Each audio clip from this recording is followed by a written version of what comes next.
I know this is my normal format, but I recorded the following video for a group who was asking about what the different pieces of this pack of art supplies guys were and how to use them to share with their kiddo. And so I thought I'd share with you. So yeah, let's go. So the pencils will all have a different hardness. 2H is a really hard, H for hard. They're really good for sketching and drawing. If you're moving into shading, you want to start using the Bs. And they're usually in order inside the packaging unless it's been opened already. But just like the HB is your middle. That's the one that like testing pencils are. B are really great for shading, and they kind of create a line of strengths. So you want to draw really lightly with the hard pencils, and you can use them for like really fine details like eyelashes.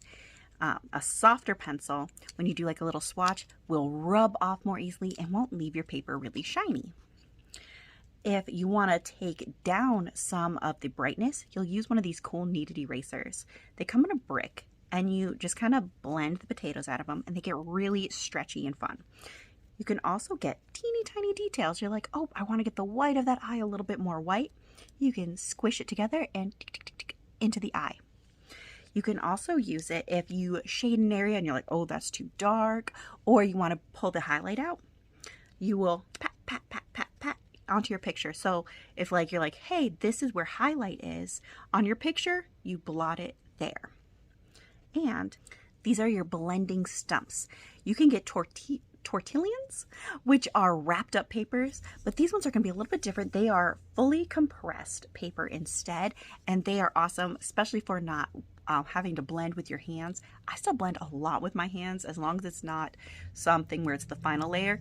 So if your kiddo doesn't wear makeup, you can actually wipe your forehead, get a little bit of grease. It's kind of weird, but it works. If it's something that you want to store for a long time, I want to try that trick, and I would use the tortillon. This is also really great for blending out small areas if you have a little bit of detail in them.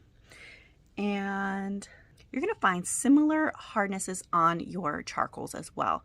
Those ones are going to be labeled just slightly different, so they're going to be soft, medium, and hard. The harder they are, again, is going to be the more fine detail that you have. The very soft ones can even crumble a little bit, but they are beautiful, beautiful for just kind of covering areas. If you use these guys on pencil and want to switch to charcoal, sometimes it can get a little bit funny. So since your kit didn't come with one, you can grab a chunk of sandpaper or even a nail file, and that's how you clean these guys. You just file them to get them sharp again, especially when those tips are going to get blunt, especially working in tiny areas. And that's how you clean and make them fine again.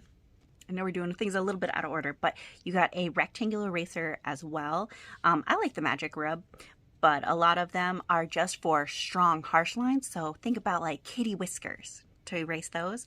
Or if you're like, I have to completely start over on this eye because that one is perfect and that one is a goblin.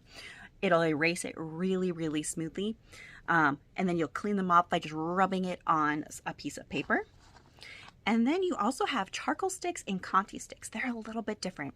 Some Conte sticks do contain forms of charcoal. They might have graphite in them, but they are characterized by being really quite hard. They are a little bit different than a traditional charcoal stick.